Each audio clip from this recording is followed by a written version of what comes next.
Yo, what's good everyone? It is Jack Goats to Go. I'm back again with another video.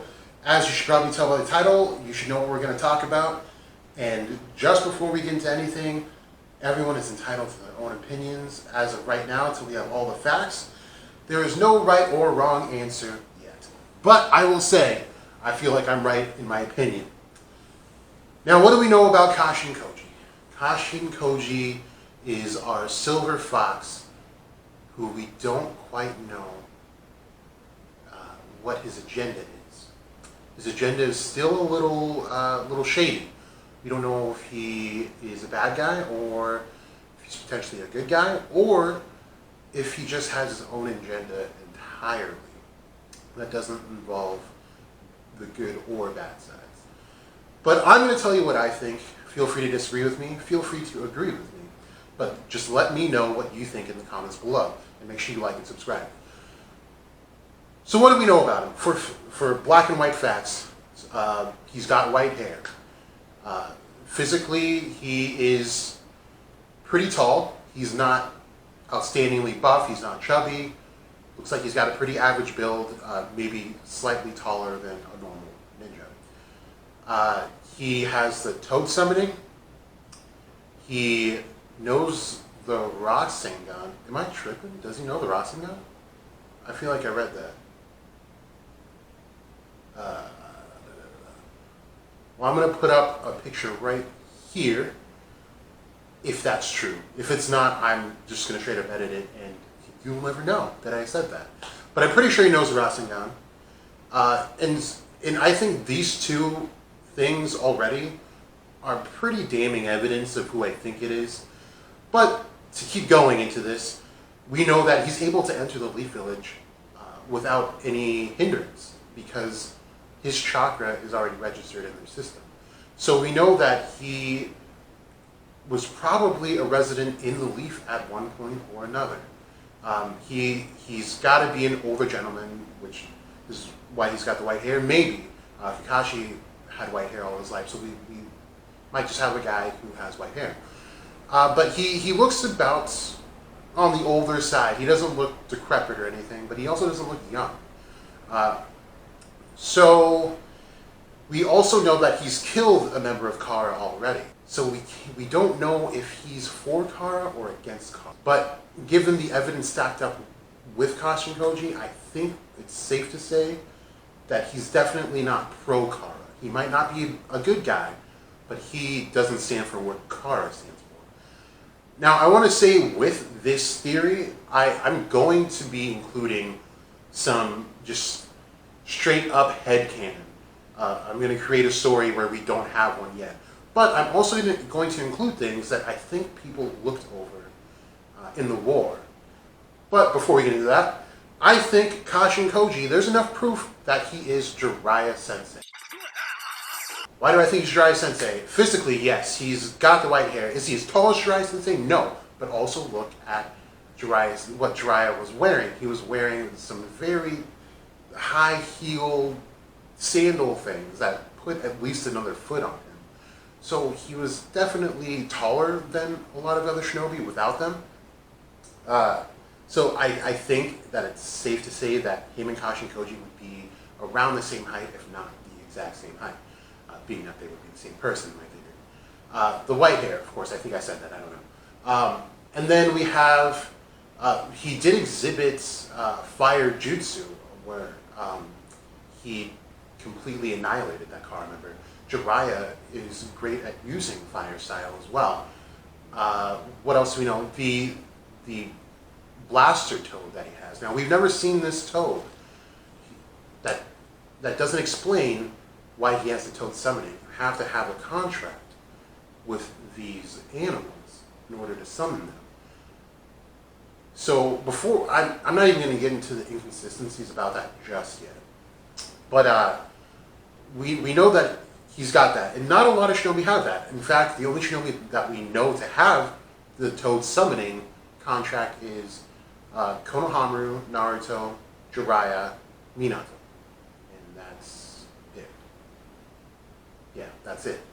That's 4 people in an entire world of shinobi that has a contract with them. So I mean, it really narrows down the point here. And you know what? I have to get into it before I go any further. So the reason why it can't be anyone else, unless they write the story in a way that someone else could have signed a contract with them, is that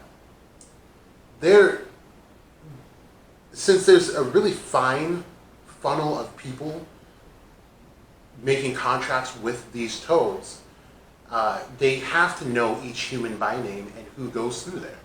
Now, Naruto spent quite a bit of time with the toads. He also gets information from them. Why hasn't Naruto gone to Mount Miyoboku, excuse me, to ask, hey, who's got a summoning contract with you guys? Because this guy could be a potential threat to the entire world. But also, I kind of know why he hasn't done that either, which is also a fault in the writing, I think, or by Konohamaru himself. Why didn't Konohamaru relay the fact that he knows the Rasengan? Maybe. I still don't know at this point. I haven't looked it up, but I'll edit it out if it's wrong, and you'll never know. And the fact that he summoned a toad. That's super important. But he didn't say anything to put Naruto on game to what's going on, what he might be facing. So that kind of bothers me about Konohamaru. But I want to chalk it up to faulty writing.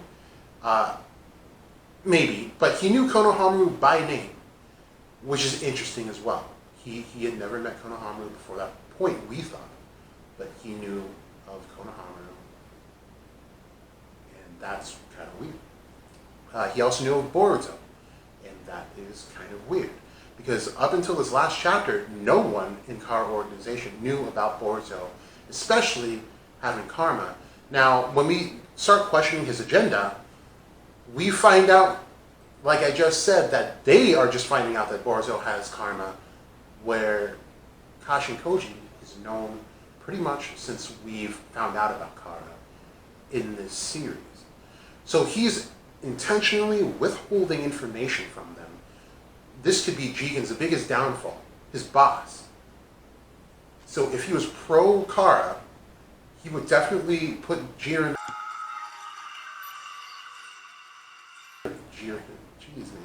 Jigen on game and say, hey, we got to look out for this kid, we got to take him out or use him. We got to do something. But he didn't, because his agenda might be good. It might be good. We also see him using what looks like a form of sage mode. Now, before anyone starts typing in the comments and raging at me that Jiraiya was an imperfect sage and he couldn't use it and blah, blah, blah, okay. That's what happens with time. That's the point of training. Training takes time to perfect different techniques. So it would be completely stupid if you stayed at the same level while you're training. It doesn't make any sense. You don't just plateau like that unless you perfected a technique. And that's not what happened with Jiraiya. Now, I also want to get into how I think Jiraiya is even alive to start with. Because I know that was probably what you're yelling at me through the camera for. And I'm going to give it to you. This is where the headcanon comes in. But this is where a big thing that we looked over in the war happened too. So, I think that, wait for it, wait for it, wait for it. Get on with it! Get on with it! I think that Orochimaru brought him back to life. Judge. Hate me all you want, guys. Hate me all you want. I think Orochimaru brought him back. I don't think Jiraiya had the chance to die, actually. I don't think he was brought back to life, but I don't think he ever died. Yes, we did see him get completely stomped on by all of the pains. I'm with you. I saw the same thing. I read the same thing you did. But we actually did not see him die. Now, flash forward to the war. What did we see? Team 7 reunites. And they have the new generation's three-way deadlock. We have the new Snake, Slug and the Toad. Which Toad was summoned? It was Gamakichi. Now, Naruto looks down and he says, Gamakichi? Why are you here? Where's the big boss? And he said, he's busy dealing with important things back in Mayaboku. Now, that was easily washed on the wayside. But what is more important than the fate of the entire world? Ooh, wee. What? You see that booty? The entire world that they share, right? So I'm thinking that since the Toads are so heavy in predictions and prophecies, they knew that Naruto was going to end this war. And he didn't really need their help. Because if he needed their help, we would have saw Ma, we would have saw Pa, we would have saw the clumsy Toad, we would have saw everyone pulling out all the stops like he did with Pain, but he didn't. And I think this is one of the biggest pieces of evidence that we have that Jiraiya is still alive. What is more important? If they know for a fact that Naruto is going to end this war, somehow, some way, they can focus their energy on someone like Jiraiya, who they held dear to them. So I think that the Toads actually retrieved Jiraiya from the ocean because they are they're adept at swimming, so it's not impossible that a Toad could dive down and find Jiraiya. And somehow revive him, maybe even after, I'm talking after the war when I say this, after having Orochimaru kind of help out with body modifications, if not, because there's no way you're coming back from that completely okay.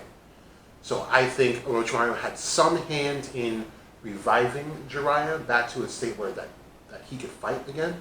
So I can even go as far as saying that that body might be somewhat artificial, but it still has Jiraiya's consciousness and spirit or whatnot. Now, why do I think Orochimaru has,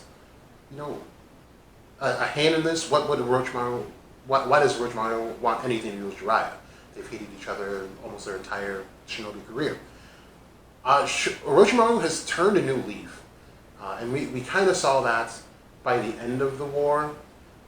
He didn't want to do anything to mess up Destiny, because I think he saw how intricate everything is, and no matter what he does, it's not going to stop what's meant to happen. So tampering with it is no longer his interest. It's seeing where it goes, and then kind of playing his own part in there. I think he's really found his niche and where he lies in the grand scheme of things. I also think that Orochimaru was inspired by Sasuke in the very end, that Sasuke, someone being so deep into his own darkness, was able to come back out and still have a friend, who was Naruto. Orochimaru was deep in his own darkness, and I think that he could have been influenced so much by Sasuke that rekindling a friendship or some kind of relationship with Jiraiya, who did try for a while to bring Orochimaru back,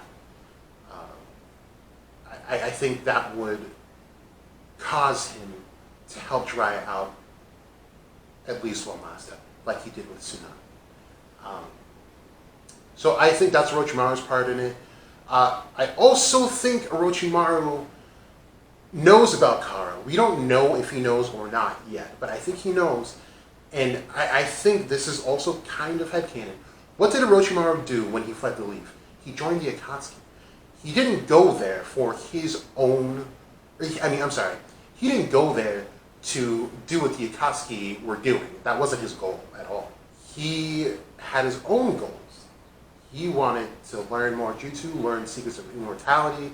Why he didn't ask Hidan, I will never know, but that's fine. And then he split ways after Itachi owned him. So if he and Jiraiya were to work together, Orochimaru cannot leave his hideout anymore. It's safe to assume that he is locked up 24/7 under surveillance at his hideout. And he has to have Suigetsu and Karin do his bidding when he needs it. So with him not being able to leave, and he knows about Kara, he can tell Jiraiya, like, hey, I got a tip that there's an organization called Kara out there. Maybe you should join, see what's going on, because everyone thinks you're dead anyway, right? I mean, no one's going to expect you, of all people, to be alive or whatnot. And, you know, he is hiding his face, so we know it's someone that we know. It would be pointless to hide your face if you don't know you. So, I think Orochimaru influenced Jiraiya to join Kara, to see what they're about, and maybe even stop them from doing what they're doing.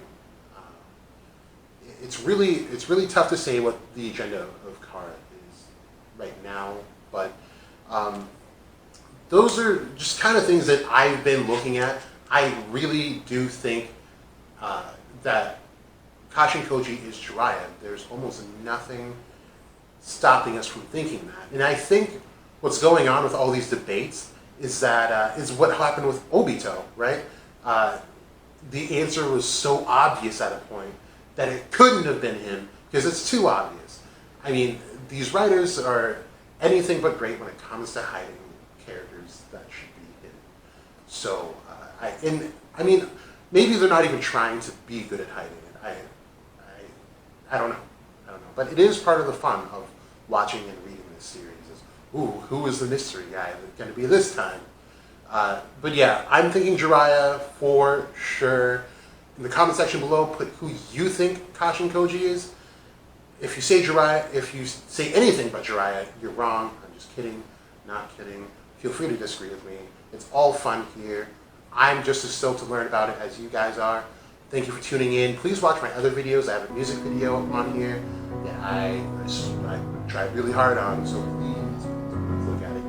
And then I also put down a Black Clover review where it talks about a possible nine worlds happening. So take a look at it. Tell me what you think. Like, subscribe. OATz to go.